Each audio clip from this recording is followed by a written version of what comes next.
So for the next 30 minutes, we're going to have a fireside chat with one of the experts in this space. His name is Adam Kaufman. He's with ArborCrowd, and he's going to explain to us how commercial real estate institutions seize the benefits of crowdfunding in order to offer individual investors new financial growth opportunities. So it's a whole new way. It's a whole new market. So please welcome Adam Kaufman of ArborCrowd.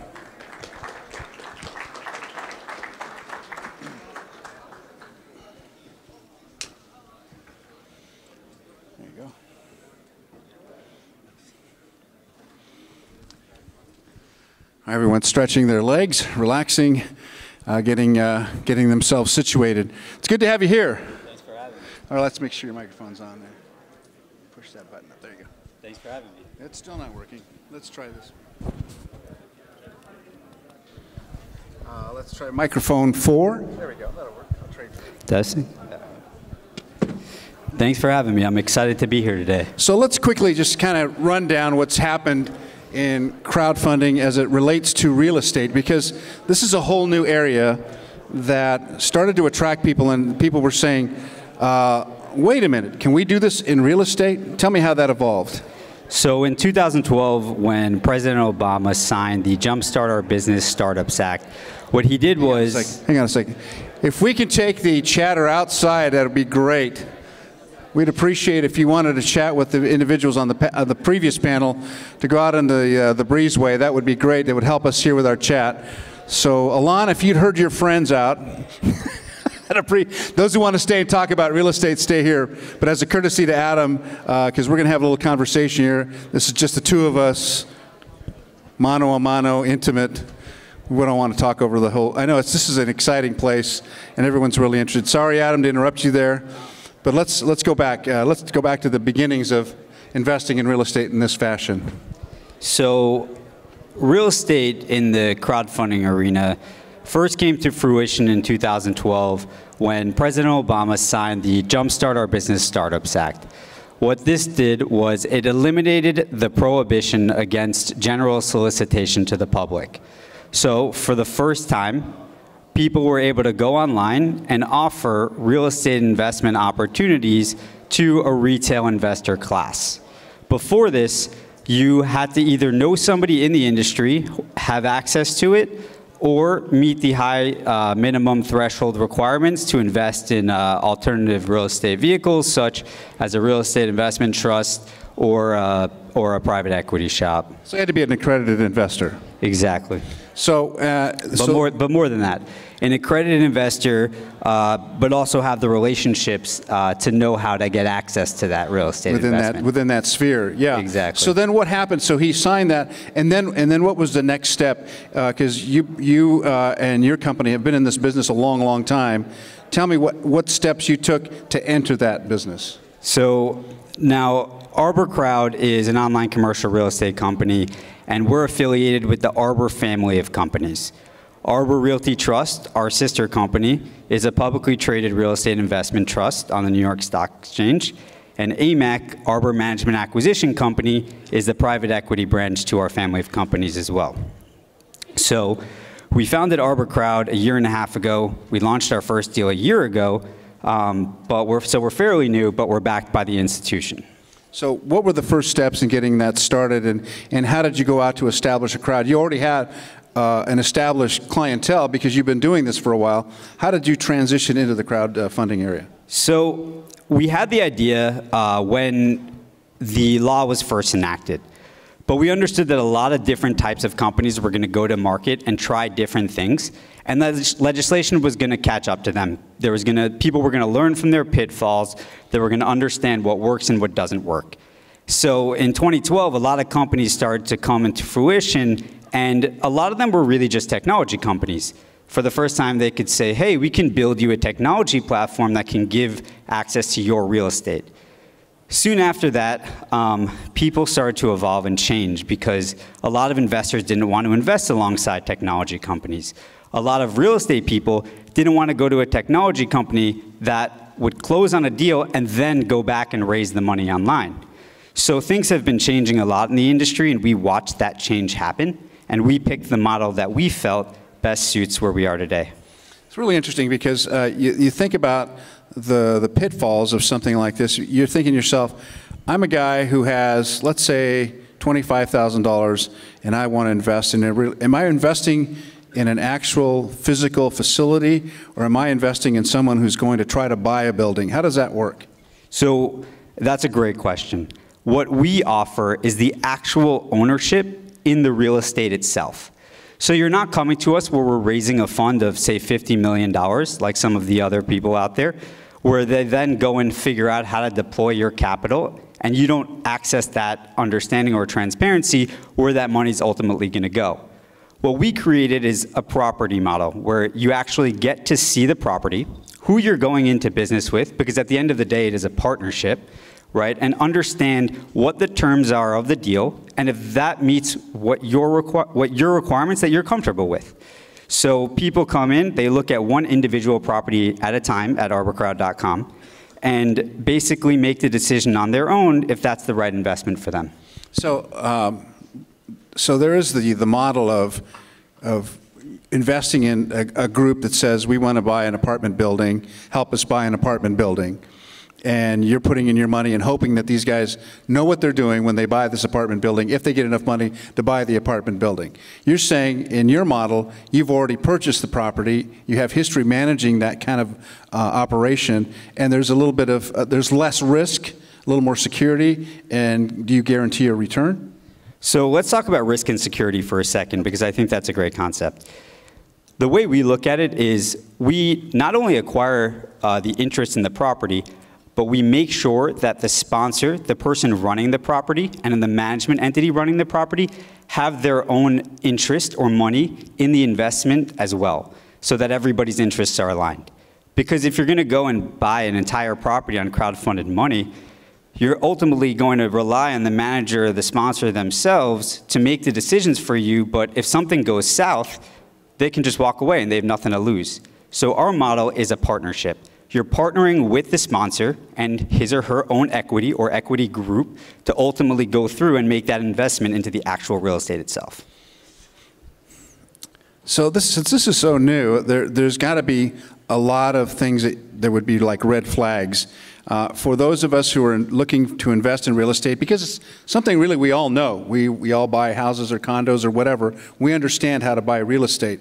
But when you go to talk about investing in something a little bit more, let's say, exotic, like something like a REIT or something in that regard, I want to make sure that I'm doing the right thing, but I want to make sure that it's secure, and I'm still not comfortable with what we're doing here. So explain to me what kinds of questions I need to ask before I jump into something. First and foremost, you need to ask, who are you going into business with? What's their expertise? So with us, we are an institute. We're backed by an institution that's been around for 30 years. We've survived multiple market cycles, and we really have the breadth and relationships with the sponsor to access the deals. So you need to look at the experience of that sponsor. What have they done? Secondly, you need to look at the transparency involved. What are they presenting to you for you to make that investment decision? So what we do is we put together an intensive offering overview on the property itself, and we lay out all of the information that we are looking at so that you can look at that and make that investment decision of your own with the same information. Plus, we're always there to answer all of the questions that people may have. And thirdly, like I said before, it's really important to make sure everybody's interests are aligned. Yeah. So here we are now in this new era, this new magical, we can put $1 and be part of something bigger than ourselves. When you looked at this from a big picture standpoint, were you going to say now, as a company, as ArborCrowd, we can go around the country and buy, do you buy distressed properties? Do you buy properties that are high performance? I see this Alamo Heights thing that we're going to talk about in a minute. But how do you identify properties, and what do you sell to the people, the crowd that's out there looking to invest? So the process in which we identify properties is very unique. Because of our 30 years of experience and the relationships that we have, I have the opportunity to sit down with hundreds of sponsors over the course of the years and say which deal is the best deal for us to present on our platform. We're in no rush. We're not VC backed. We don't need to show just upward trajectories of growth. So what we do is we wait for the right property at the right time based on our relationships, and then we launch that on the platform. Our focus is our bread and butter, which is our expertise, is multifamily asset classes, specifically workforce housing. Okay, so I'm going to ask for questions at any point here. Right there, the young man in the hat. Go ahead. As easy as it is to get into it, how hard is it to get out of it if you're trying to sell liquidity? So that's a great question. Once it's typical in real estate, what we do is we project a hold period on the onset of the deal. So for our current deal that we're actually launching today, to all of you, to give you guys the opportunity to participate, because typically our deals sell out pretty quickly, we're advertising a 2 to 4 year hold period. So your money is tied up for that 2 to 4 year hold period, projected hold period, and you cannot liquidate, as in many real estate investments, because if you were to pull your money out, you know, how could that money then go towards capital improvements on the property, right? It wouldn't be possible in a model. Awesome, thank you. Any other questions? Yes, right here. Why not just utilize the traditional methods of raising money on the stock market? I mean, why go into this space? People ask me that all the time. They say, you know, you guys already have a private equity shop. You guys are already in real estate. You have a publicly traded real estate investment trust. Why go into crowdfunding? Why go towards the retail investor? And it's a simple answer. When the Jobs Act was signed, what happened was a whole new class of investors suddenly entered the market. And we understood that the future was going towards opening up to this retail investor class. And we're a constantly growing company that offers a lot of services, and this is one of the services that we thought would be best. So this is so new, how it's not time tested. So tell me about your success in this area and what your current investors are experiencing. So we've launched 4 deals to date since our first deal last year. We have an enormous amount of repeat investors. People come back because we thrive on relationships. So we build a relationship with investors. We offer them the materials that they need to make their investment decisions, and a lot of people come back. We're launching our 5th deal to you guys exclusively here today, but we'll be launching it to the public in about a week. Okay, so we're gonna hear a little bit about that coming up in just a minute, about how that process works. So we talked in the previous panel. They talked about building a crowd and having a direct relationship with that crowd. I would think that real estate is one of those things where it's not only emotional, but it's also a business transaction. How do you relate to your crowd, and what do you do on a routine basis to connect with them? I mean, we regularly answer questions that people ask. We have happy hour events, we host dinners, we do a lot of in-person stuff, as well as online marketing. But it's really just, you know, when people first come in, we first reach them online. Maybe they hear about us from a friend or family, wherever. Maybe some of you sitting here today. We reach out to you, we talk with you over the phone, we invite you to events, we cultivate a relationship, but ultimately it really comes down to the transaction, right? What are we offering? Do you like that offering? Because the only reason we'd be speaking is if you did.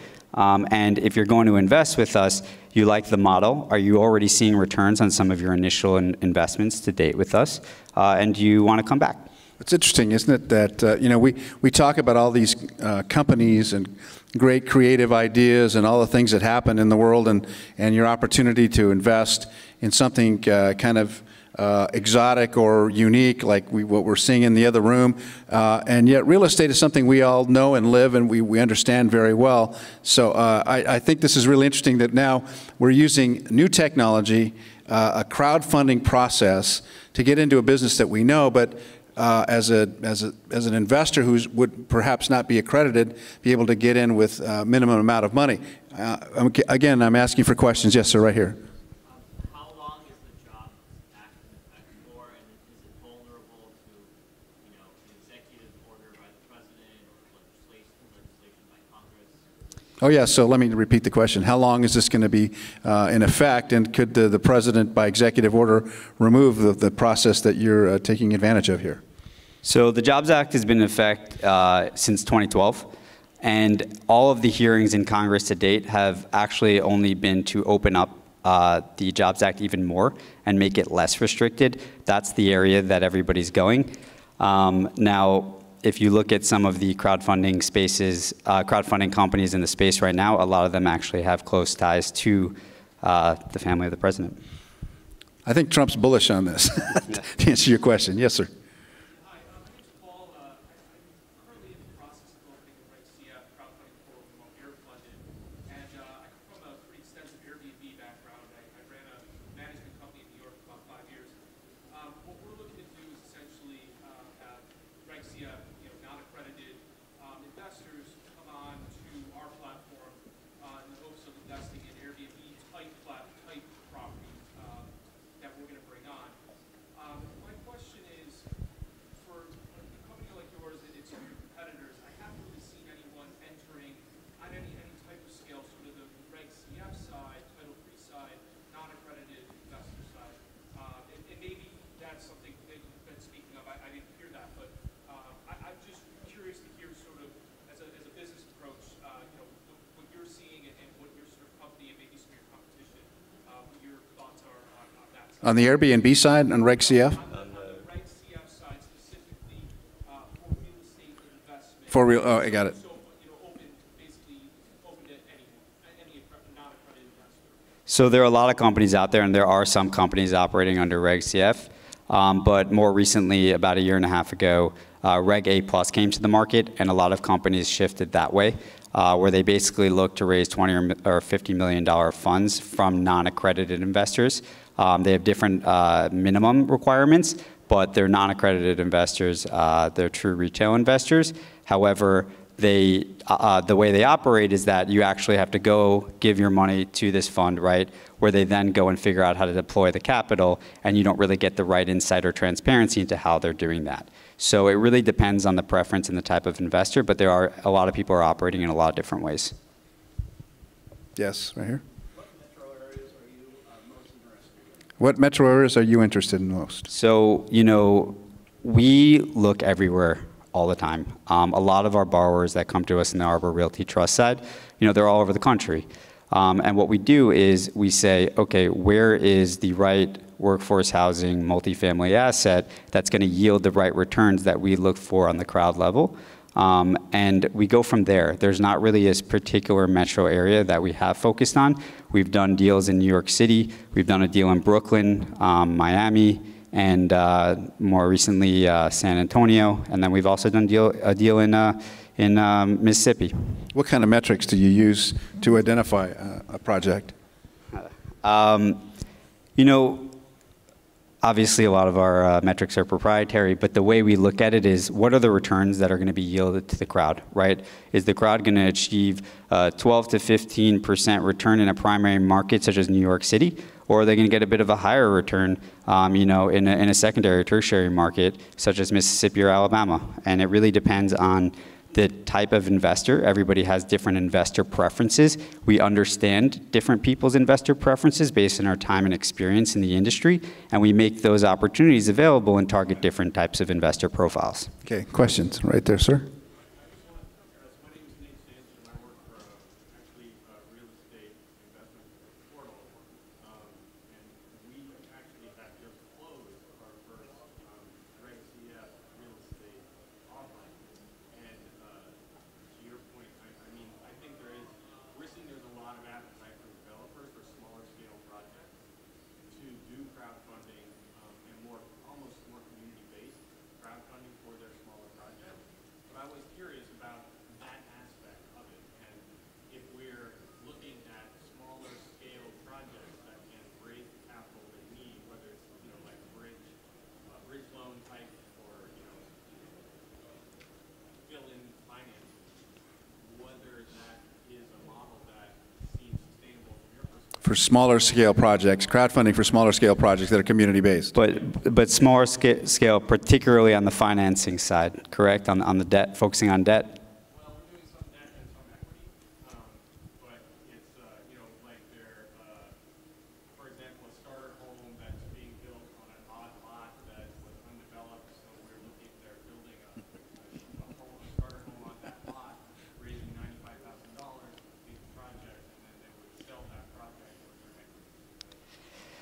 I think that's a bit of a tricky industry. I think you're asking people to buy into a concept where they not only have to believe in the execution of the developer, but they're tying up their money for this development to take place. They better make sure that the budget and the construction costs are going to be nailed down accurately to achieve the small margins of return, and they have to sit on it. In terms of the debt side of it, you know, we have a breadth of experience on the debt side, obviously, with Arbor Realty Trust. And when we look at debt crowdfunding, we think of it as a really, really hard concept to sell to a retail investor because debt is naturally one step removed from the property, right? It's a legal instrument. And debt requires a lot of nuance and understanding. And to convey that to a retail investor to buy into, I think is very hard, and then they have to go back and trust that person presenting it to them that they know what they're doing. I don't think it's impossible, but I do think it's difficult. All right, right here, gentleman standing up. In the crowd model that you built, how does ArborCrowd, not the parent company, but ArborCrowd make money? How does ArborCrowd make money? Just sorry, so just for the cameras, I'm repeating the question. Yeah, of course. We're a fee-based business, so we charge traditional real estate fees, an acquisition fee, a refinance fee, a disposition fee, and an asset under management fee, and that's fully disclosed in our offering overview. There's no sliding scales of fees. You don't have to read the fine lines to figure out what fees kick in when. It's all illustrated in the offering overview. Yes, right here, ma'am.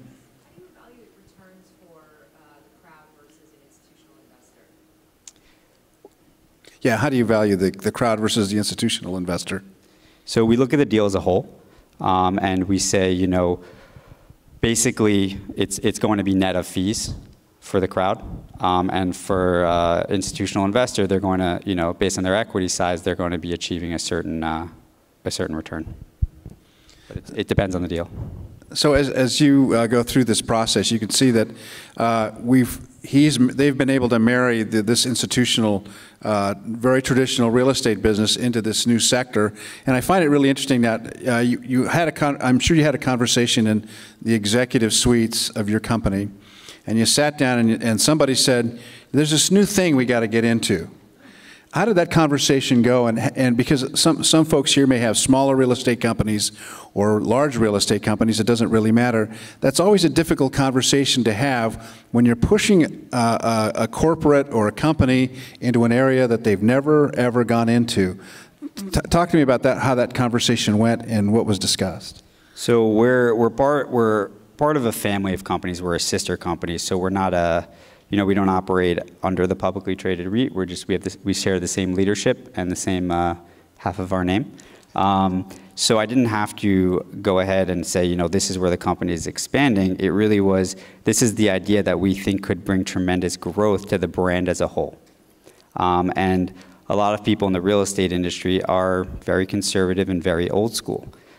So, you know, describing to them the retail investor class, what that can bring, and particularly on the Arbor Realty Trust side, what that could bring to our borrowers, right? All of a sudden, they have a new source of equity that they can come to all in a one-stop shop. They could look at us as a menu of items and see all of the things that they need. And everybody was very excited about that. So surprisingly, they were open to the just the notion of just the way you laid out the numbers, and it just worked for them. It did, yeah. Amazing. It sure doesn't work that way in a lot of industries. A lot of sectors, you find a lot of resistance, especially in my sector, in media. We've been trying to change the world there for years, and they're resistant to change, believe it or not, which is what's given birth to things like Netflix and Hulu and others. Yeah, I think there are a lot of companies that are resistant to change, and a lot of institutions in particular. But that's why we understood, you know, as an entrepreneurial company that's growing, that has many facets to it, we understood this is where the market and the industry is heading. You have a lot of new investors who really are excited about the opportunity to come in and participate in real estate. You know, everybody's really used to, you know, gambling on the stock market, you know, having their money sit in the bank, earning 3%, investing in bonds, you know. Now they actually get to invest and see returns in real estate and own something at the end of the day. All right, a couple more questions before we get into this last section. Yes, sir. Right here, sir, right here. I'm sorry. Go ahead.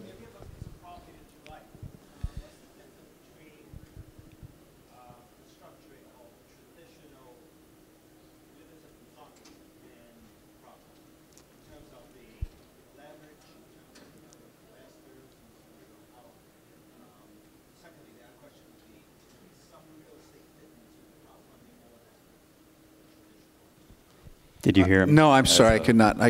Could you shorten your question and speak up just a little bit?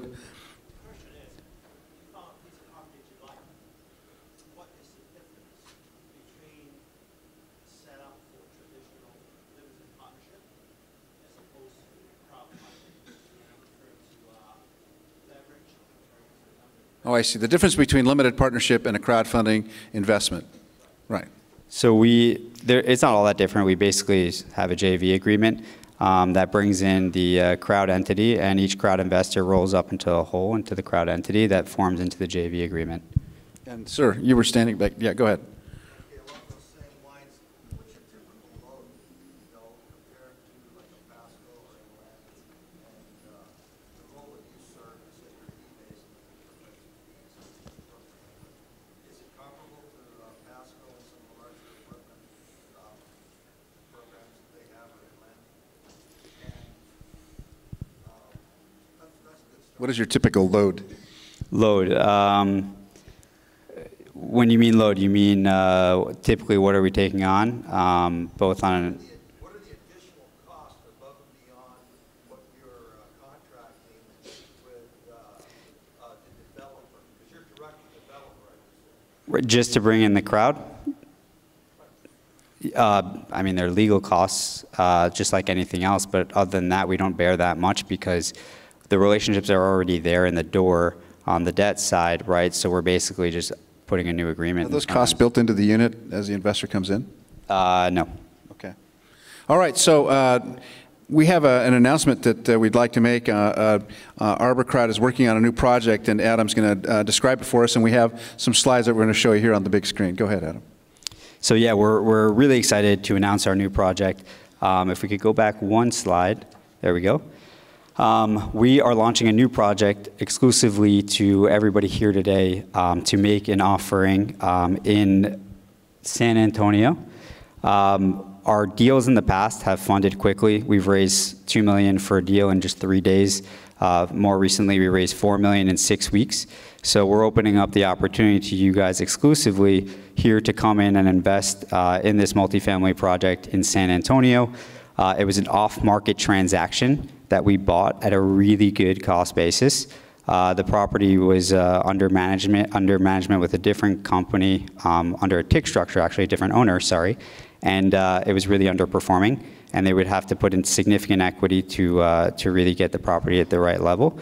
So we came in, we acquired the property already, which means we closed on it, the transaction's occurring. We then go and open it up to the crowd. And we're projecting a 16 to 19% IRR with an equity multiple of 1.5 to 1.8 and a targeted hold period of 2 to 4 years. If you would like to invest, you have to go to ArborCrowd.com/CIS17. All right, so it's called Quarry Station.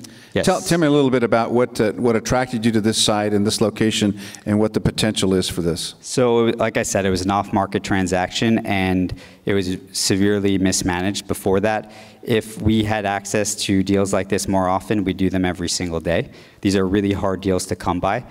Because of our network of sponsors that we have, we were able to get access to this, but I can promise you there are a lot of other companies who would not be able to see these transactions. So we jumped on it quickly. We closed on it quickly. It's already been achieving, since we acquired it and instituted the new management company, the property has already started to perform better. We're receiving about 13 cents per square foot improvements in each unit, and we're really excited to bring it to market. All right, so if you're interested, there you go, ArborCrowd.com/CIS17. And of course, we appreciate very much you being here with us today. We're going to continue this real estate crowdfunding for investors discussion here, but that ends our official Fireside Chat. Big round of applause to our guest here. Thank you, everybody. Adam Kaufman. Adam, thanks.